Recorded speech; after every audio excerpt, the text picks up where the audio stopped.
Hey, it's Foreclosure Girl Boss. Welcome to my YouTube channel.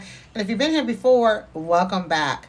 So today I want to talk to you about foreclosures, REO properties, and if they are a good deal. I get asked that all the time. Like, if I bought a foreclosure property, is that a good deal? Would that be a good deal? Are REOs good deals? Are they good properties to buy? I get asked that all the time. And my answer is always, it depends. It depends. So absolutely, they can absolutely be a really good deal. They really can, but it depends upon a lot of different variables. With foreclosures, that's a little bit different than a regular traditional resale property. So let's go ahead and get into that. So with traditional resale properties, foreclosures are similar in that you're going to do your numbers first. You're going to do your numbers. Like, if you bought this property, you're going to buy it for how much? And you're going to rehab it for how much? And how much is your holding cost? And holding cost is nothing more than how much is it going to cost you to hold on to the property? Like, what is the mortgage on it if you went like the conventional route?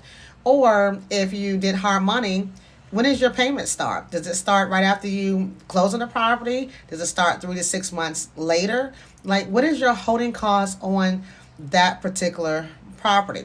So you're going to do your cost. You're going to add all that up, and you're going to come up with what you feel you should make on that property, right?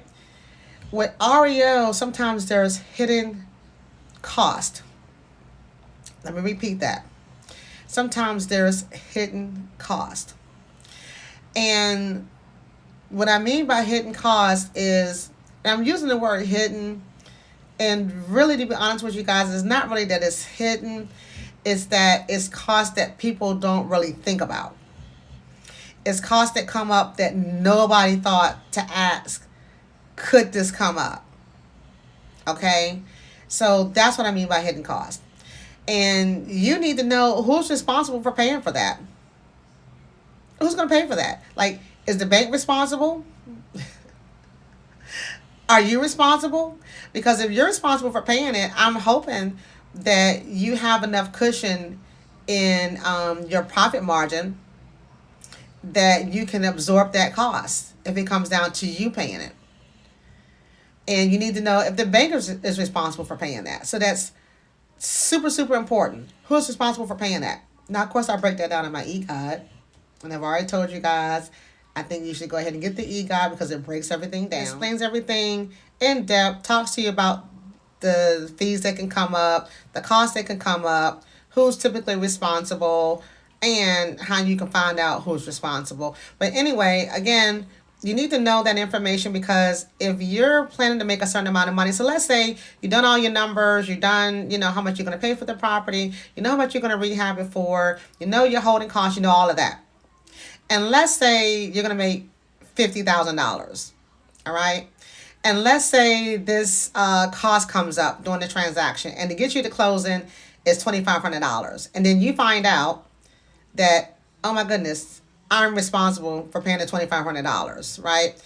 If you're going to net $50,000 on the property, and an additional $2,500 cutting into your profit margin may not be that bad. Now, you might not like it, but it may not be that bad on $50,000, right? But a lot of times the margins are a little tighter than that. So if the margins are tighter than that, and let's say you're only going to make $20,000 on the property, right? $25,000 on the property. That additional $2,500 could seem like $25,000. It could seem like $25,000 because you weren't expecting it. The margins are already tight, and it's like, oh my goodness, there's another fee that comes up that I'm responsible for paying, and now it's just cutting into my profit margin, and now you're all frustrated, right?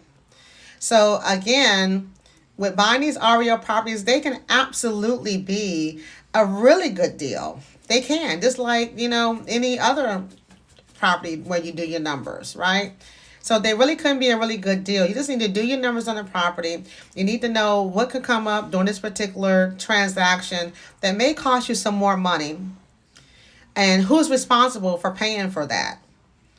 And just making sure that you're doing your numbers on these properties up front before you submit your offer on the property. Like if you see a property and you like it, go ahead and do some quick numbers real quick before you put your offer in on that property so that you kind of get an idea as to about how much you can make on that property. And if you level up and buy foreclosures like a boss, then you're going to know exactly what questions you need to ask before you put your offer in so that you can know what things may possibly come up that may cut into your profit margin. Because that's something that is super, super, super important in being able to make money and buying these REO foreclosure properties. So I kind of went all around the mulberry bush, but I want you guys to understand, yes, you can absolutely, unequivocally make money with buying REO foreclosure properties. Just need to do your numbers. Just need to do your numbers. And just make sure that in your profit margin that you just have a little bit of cushion for things that could come up that you're responsible for paying for, so that you're not stuck with not making that much money because of something that came up that you didn't know could even come up and that you didn't know that you were responsible for paying for in order to close. And a lot of times with these particular properties, if you try to back out of it, so let's say you find out that there is a cost that comes up and you're responsible for it. And let's say you say, well, I don't want to pay it. And the bank said, well, no, you're responsible for paying for this fee. Let's say you want to get out of it. Well, if you want to get out of it, typically you are now in default of the contract. And when you're in default of the contract, the seller now gets to keep your EMD. And if you saw one of my other videos, then you know your EMD as an investor could be 10%. I've seen high as 20%. So on a $100,000 property and you put down $10,000, the seller can keep your $10,000 if you want to back out and say you don't want to pay that fee. So again, super, super important, guys. It's super, super important that you understand how to level up and buy these foreclosures. Know the right questions to ask so that you are making a profit on these properties, because they can be profitable. Buying REO foreclosed properties can be profitable. So hopefully that answered your question. Hopefully you learned something today in this video. And just stay tuned. So please like, share, and subscribe. And I'll see you next time. All right. Toodles.